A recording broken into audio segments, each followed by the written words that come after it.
નમસ્તે, હરે Krishna two everyone. Friends, આજે આપણે બનાવીશું મેથી પાપડનું શાક. મેથી પાપડનું શાક ટેસ્ટમાં ખૂબ જ સરસ લાગે છે અને તેને બનતા ફક્ત 15 જ મિનિટ લાગે છે. તો ચાલો આજે બનાવીએ મેથી પાપડનું શાક. મેથી પાપડનું શાક બનાવવા માટે મેં 1 બાઉલ મેથી લીધેલી છે, એક મોટું સમારેલું ટામેટું લીધેલું છે, એક નાની સમારેલી ડુંગળી લીધેલી છે અને 7 થી 8 કળી લસણ છે અને 6 થી 7 મેં પાપડ જે મેં ટુકડા કરેલા છે, જે ડબલ મરીવાળા પાપડ છે અને 2 ચમચા તેલ. ફ્રેન્ડ્સ, તેલ આપણું સારી રીતે થઈ ગયું છે. હવે આપણે તેમાં જીરું એડ કરીશું. ત્યારબાદ આપણે તેમાં લસણ નાખીશું.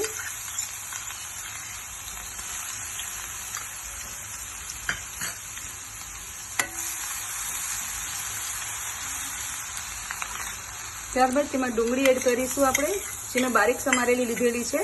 ડુંગળી બ્રાઉન કલરની થઈ જાય ત્યાં સુધી આપણે તેને ચોળવવાની છે. ત્યારબાદ આપણે તેમાં ટમેટા એડ કરીશું.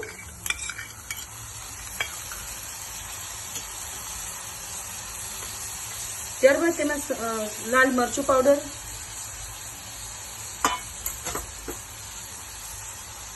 હળદર અને સ્વાદ અનુસાર નમક એડ કરીશું.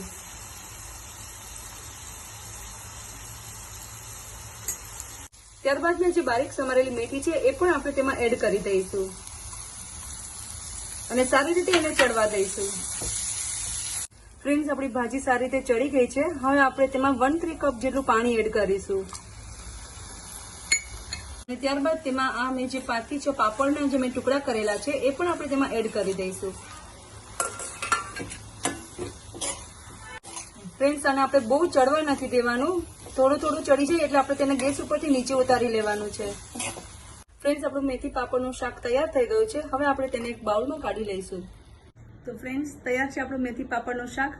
તે પરાઠા સાથે ખૂબ જ સરસ લાગે છે અને તમે જરૂરથી ટ્રાય કરજો અને મારી ચેનલને લાઇક, શેર અને સબસ્ક્રાઇબ કરવાનું ના ભૂલશો. Thank you.